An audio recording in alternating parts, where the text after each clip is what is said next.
Hi guys welcome to my mini blog. चलते देखिए आज मिनी ब्लॉग रे कौन सब होची। तो ये आम बाहर की जाइलु बारी मो नानी घर टी। तो ये आसिकी मोर लुगा चेंज कर नहीं ये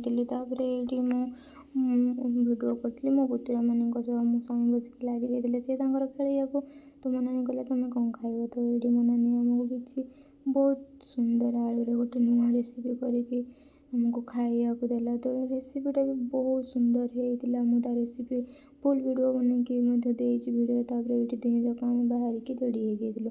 तापर ये आम बाहर की पलि आसलु मो नानी घर टू। मु खाली नुह तो मो दियर घरिका जाइए तो समस्ते मिसिकी पलि आसलु। देखु माने एत स्पीड रे आसुलु तो बहुत दूर ही थिला कहीं 18 किलोमीटर थी मो नानी घर टू।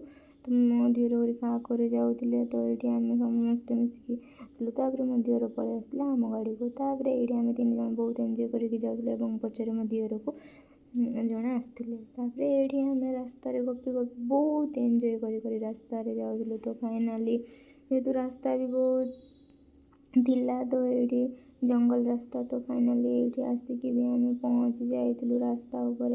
तो आसिकी ये देखो मेन गेट है यहाँ। तो ये आम किसी फोटोशूट कर स्टाइल वाला समस्ते मिसिकी मो दियर घरिका जेहेतु आम फोटोशूट कर ये एंट्री करूँ भितर को। तो भितर किसी एमतीका थिला देखो भितर जाक बहुत ही सुंदर थिला ये केते सुंदर लिखाई मो खंडाधार।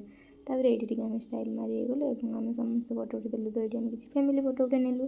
तापर ये मिसिक समस्त गोटिकिया फोटो उठे नहीं तापर पुणी चलू वाटरफॉल पाखक। तो वाटरफॉल तो बहुत दूर थी कहीं 700 पाहाच चढ़ा पड़ो। तो से आम समस्ते जाऊँ। तो ये मो स्वामी मत हाई कहीदे ये समस्ते एंजॉय करके जाऊँ। सबुठ पचर मो दियर और मो स्वामी देखते केमी जाऊँच। तो बहुत एंजॉय करके जाऊँ मुझे बहुत एंजॉय करी। तापर सीढ़ी चढ़ी तो मोर हालत बहुत खराब हो जाता। तो मुझे बहुत ये झाल नाल हो जाती मत बहुत भी भय लगुला जेहेतु मुझे एकुटिया जाऊँगी।